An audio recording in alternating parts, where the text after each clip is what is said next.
Hey, what's up guys, it's Tech Infusion, and today I'm going to be showing you how to make this 3D parallax effect in After Effects. You can take any static photo and animate it so that it comes to life. Let's jump right in.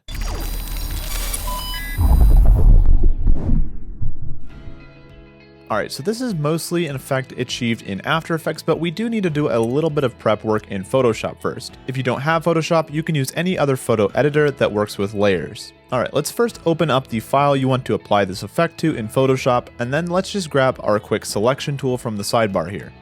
If you don't see this tool, it may be hidden under the Magic Wand Select tool. Just click and hold down on that until the submenu pops up and grab this tool right here. Then just trace the foreground object in your photo until the entire subject is selected. If you select outside the object, you can hold down Alt on Windows and Option on Mac while drawing to erase parts of your selection, just like I'm doing right now. Alright, once the whole thing is selected here, just use Ctrl-C or Command-C to copy your selection, and then use Ctrl-V or Command-V to paste your selection to a new layer. You'll see that it created a new layer for us over here with just your selection. Let's just hide that new layer for now by just clicking this eye icon. Alright, next go up to Select in the menu bar and click Reselect. Then go to the Edit menu and click on Fill. This will open up a window with some settings. Just change the fill type to Content Aware. What this will do is fill that section where your subject was with whatever it thinks should go there. Now this effect will work much better on simple backgrounds, so if there's too much detail in the background, it may look fake. But this looks okay, except for the small outline where my subject used to be. Now to fix this, just select the healing brush from your toolbar and just draw around that outline. Photoshop will use the surrounding pixels to guess what should be placed here and blend it all together. After that main outline is gone, just clean up everything else just to make it look a little more natural. Alright, once you're done with all of that, you should have two separate layers in Photoshop in which you have your background layer and your foreground layer, which is typically the main object. Now let's just save this as a PSD or Photoshop file. And then in After Effects, let's just import this new PSD file. When importing a Photoshop file, it will give us a couple of options here. Make sure that import kind is set to composition, retain layer sizes, and set the layer options to editable layer styles. Then just click OK.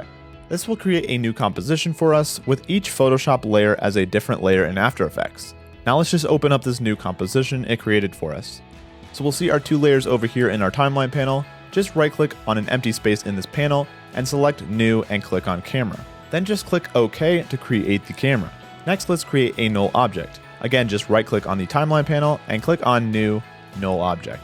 Now let's parent this camera to the null object. To do this, just use this pick whip tool right here and just drag it to the null layer. Or you can just use the drop down over here and just select the null. Now let's click on this little 3D box icon to convert these layers to a 3D layer. We'll want to turn this on for the null object, the foreground, and the background layers.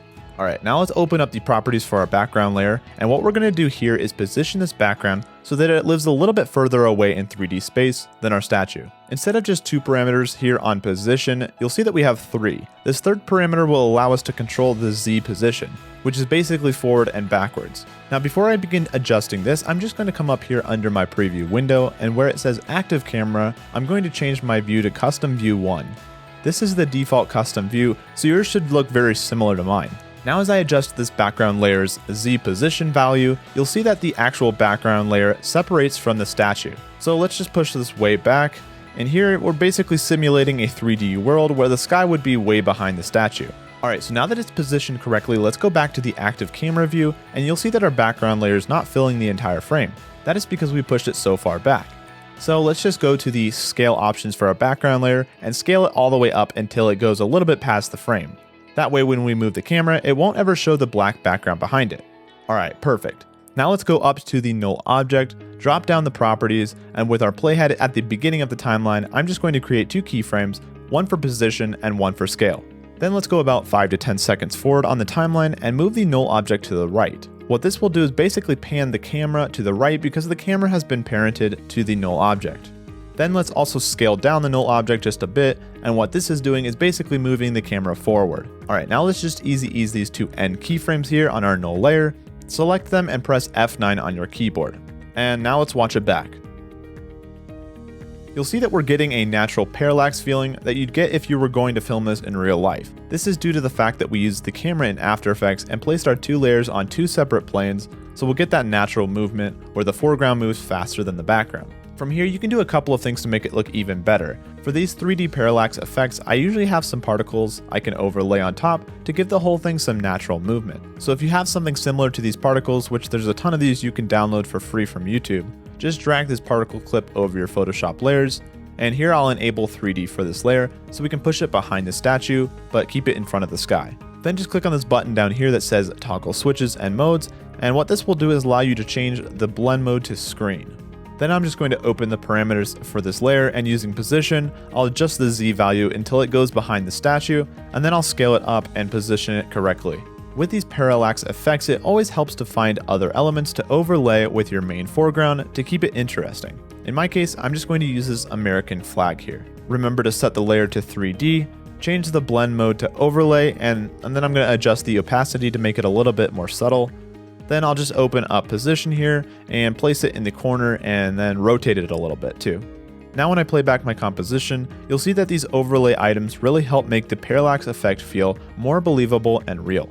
Anyways guys, that's all for this video. If you found it helpful in any way, please remember to leave a like, and don't forget to comment, subscribe, and hit that bell icon so you don't miss more videos like this. I hope you have a great rest of your day, and until next time guys, peace out.